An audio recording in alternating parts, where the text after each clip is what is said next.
السلام علیکم ورحمۃ اللہ وبرکاتہ۔ امید کرتی ہوں آپ سب خیر و عافیت سے ہوں گے۔ اللہ رب العزت آپ پر کروڑ رحمتوں اور برکتوں کا نزول فرمائے اور ہم سب کو اللہ رب العزت کی راہ میں گامزن ہونے کی توفیق عطا فرمائے۔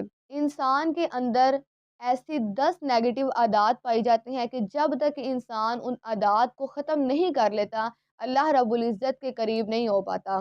میں نے اپنی پہلی ویڈیوز میں 7 نیگیٹو عادات کا ذکر بہت تفصیل سے کیا ہے۔ آج ہم 8ویں کثافت پڑھیں گے کہ 8ویں نیگیٹو عادت انسان کے اندر کون سی پائی جاتی ہے۔ 8ویں عادت ہے حرص کلام۔ حرص کلام کسے کہتے ہیں؟ بات کرنے کا لالچ ہونا، یعنی کہ انسان کے دل میں یہ پایا جائے کہ دوسرا نہ بات کرے، بس میں ہی بولتا جاؤں، پھر چاہے میں غلط بولوں یا میں صحیح بولوں، اور اپنی بات کو میں ہمیشہ صحیح قرار دوں۔ یہ ہوتا ہے حرص کلام۔ اس چیز کو بھی اگر آپ چاہتے ہیں کہ آپ اللہ کے قریب ہو جائیں تو اس چیز کو بھی اپنے اندر سے ختم کرنا ہوگا۔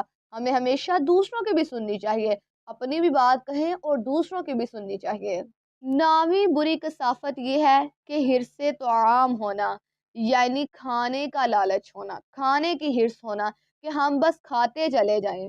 حرص طعام اللہ رب العزت کو بالکل بھی پسند نہیں ہے۔ اس میں مبتلا شخص روحانیت کی راہ پر چال ہی نہیں پائے گا۔ حرص طعام کو اپنے اندر سے ختم کرنے کے لیے آپ یہ بات اپنے ذہن میں بٹھا لیں کہ جو ہمارے نصیب میں ہے وہ ہمیں مل کے ہی رہنا ہے۔ جو دانا پانی اللہ رب العزت نے ہمارے نصیب میں لکھ دیا ہے وہ چاہے کسی بھی طرح ہم تک پہنچے، لیکن وہ ہم نے کھانا ہی کھانا ہے۔ جب اللہ رب العزت پر ہمارا توکل پختہ ہوگا نا، پھر ہم حرص طعام نہیں کریں گے۔ اللہ رب العزت ہمیں اس سے بچنے کی بھی توفیق عطا فرمائے۔ اور 10ویں بری کثافت حرص جاہ ہے۔ حرص جاہ کہتے ہیں کہ جس دل میں یہ خواہش ہو کہ لوگ میری عزت کریں، لوگ میری واہ واہ کریں، اس کو ہم تکبر بھی کہہ سکتے ہیں۔ میں جہاں سے گزروں لوگ میری تعظیم کے لیے کھڑے ہو جائیں۔ جس دل میں یہ حرص جاہ پایا جاتا ہے نا، اس دل میں اللہ تعالیٰ نہیں بستا پھر۔ جیسا کہ سیدنا امیر معاویہ رضی اللہ تعالیٰ عنہ سے مروی ہے کہ رسول اللہ صلی اللہ علیہ وآلہ وسلم نے ارشاد فرمایا، جو شخص چاہے کہ لوگ اس کے لیے تعظیم میں اٹھ کر کھڑے ہوں، اسے چاہیے کہ وہ اپنا ٹھکانہ جہنم میں بنا لے۔ اللہ اکبر۔ حرص جاہ ان 10 کثافتوں میں سے لاسٹ ہے۔ اگر ہم رب تعالیٰ کو پانا چاہتے ہیں تو ہمیں ان 10 کثافتوں سے چھٹکارا پانا ہی ہوگا۔